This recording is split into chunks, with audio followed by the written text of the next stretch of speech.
తెలంగాణ రాష్ట్ర వ్యాప్తంగా గ్రామ స్థాయి నుంచి రాష్ట్ర స్థాయి వరకు పనిచేస్తున్నటువంటి అవుట్సోర్సింగ్ ఉద్యోగులు వారికి సంబంధించినటువంటి సమస్యలపైన ధర్నా చౌక్ వద్ద భారీ నిరాహార దీక్షను అయితే ఏర్పాటు చేయడం జరిగింది. నిరసన దీక్షలో వారైతే ఉండడం జరిగింది. శాంతియుతంగా వారికి సంబంధించినటువంటి డిమాండ్స్ కోసం అయితే వారు కొట్లాడుతూ ఉన్నారు.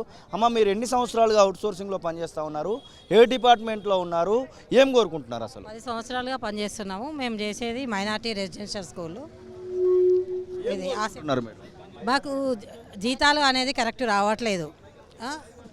పని వేతనం ఎక్కువ ఉన్నది కానీ జీతాలు అనేది కరెక్ట్ రావట్లేదు. అది ఇప్పుడు ఏజెన్సీ కూడా తీసేశారు. మాకు శాలరీస్ కూడా టైంకి రావట్లేదు. నెలకు రావాల్సిన శాలరీస్ 2-3 నెలల తర్వాత వస్తున్నాయి. వాటి వల్ల ఇంట్లో ఏం చేసుకోగలుగుతున్నాము?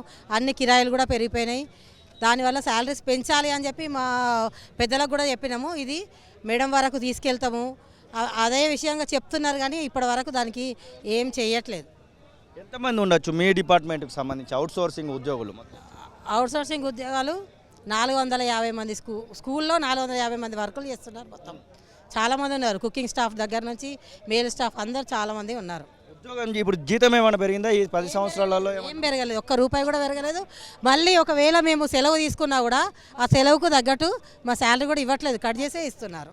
ఏజెన్సీ మధ్యలో ఉండడం వల్ల జరుగుతుంది అనుకోవచ్చు. మధ్యలో ఉన్నదని చెప్పి అప్పుడు అన్నారు.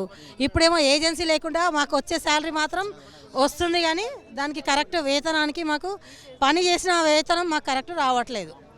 మేము మొన్న కూడా మా దగ్గర ఉన్న అధికారికి కూడా చెప్పినా కూడా సరే చూద్దాము అక్కడ వరకు తీసుకెళ్తాం అన్నారు కానీ ఇప్పటి వరకు అది జరిగింది లేదు. ఆ శాలరీస్ కరెక్ట్ రావట్లేదు. మాకు మీరు ఎక్కువ ఉంది, పని ఎక్కువనే ఉంటుంది. మా 12 గంటలు కాదు 15 గంటలు చేస్తున్నాం కానీ మాకు మాత్రం జీతం మాత్రం కరెక్ట్ రావట్లేదు. అసలైన తొలి వెలుగు.